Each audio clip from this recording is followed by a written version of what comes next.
तो दोस्तों कल मैंने 1 लाख रुपए की म्यूचुअल फंड इन्वेस्टमेंट करी है, जिसमें मैंने मोतीलाल ओसवाल मिड कैप में करी है, एडलवाइज मिड कैप में करी है, bank of India small cap में करी है और बंधन स्मॉल कैप फंड में 25,000 की इन्वेस्टमेंट। तो चारों ही फंडों में मैंने 25,000 रुपये की इन्वेस्टमेंट करी है।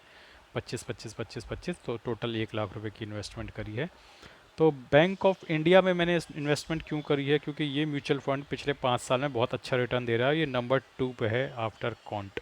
तो मैंने 10 साल का पीरियड क्यों नहीं लेता, वो मैंने आपको पिछले वीडियो में भी बताया था कि 10 साल में अधिकतर स्मॉल और मिड कैप फंड्स के पोर्ट एग्जिस्ट ही नहीं किया करते थे। तो एग्जिस्ट नहीं करते तो कंपैरिजन हो नहीं सकता। लेकिन 5 साल का जो नज़रिया है वो बढ़िया है, क्योंकि 5 साल में डिप भी आया है, राइज भी आया है, फॉल भी आया है, गेन भी आया है।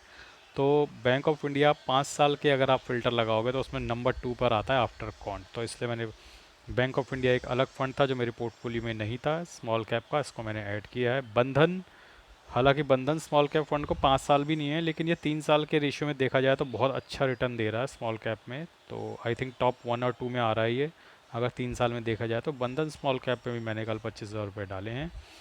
उसके बाद मिड कैप की बात करें तो Edelweiss mid cap direct plan, जो कि नंबर 3 पर आता है। 5 साल के फिल्टर अगर आप लगाओगे तो मिड कैप में, तो उसमें भी मैंने 25,000 रुपये डाले। और मोतीलाल ओसवाल जो कि सेकंड नंबर पर आता है, पिछले 5 साल का अगर आप फिल्टर लगाओगे उसमें भी मैंने 25,000 रुपये डाले हैं।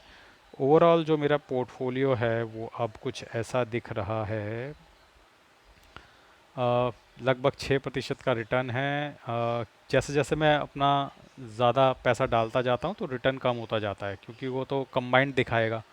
तो मान लीजिए आपके पास 10 लाख का फंड है पोर्टफोलियो, आप अचानक से 5 लाख उसमें और डाल दोगे तो अचानक से आपका जो रिटर्न है वो फॉल कर जाएगा। तो कल ये 7 था, अचानक 6 हो गया, क्योंकि मैंने 1 लाख रुपये एक्स्ट्रा डाले हैं। और कल का जो 1 डे का रिटर्न था वो 0.26% था। तो कल क्योंकि मिड कैप और स्मॉल कैप में कल गिरावट हुई है, तो उस वजह से मेरा पोर्टफोलियो भी थोड़ा डाउन गया। एक्स आई आर भी मेरा हिट किया है कल, क्योंकि मैं 35% पे आ गया हूँ। लेकिन ये जो हिट हुआ है कल, ये बेसिकली क्योंकि मैंने 1 लाख रुपये का एक्स्ट्रा फंड डाला, उसकी वजह से हिट हुआ है। तो मेरा टोटल रिटर्न भी अब लो दिख रहा है और एक्स आई आर भी लो दिख रहा है, but over the period time ये दोनों सेट हो जाएगा। तो आज के लिए बस इतना ही। जल्दी दोबारा मिलते हैं एक और नई वीडियो के साथ। धन्यवाद, टाटा, बाय बाय।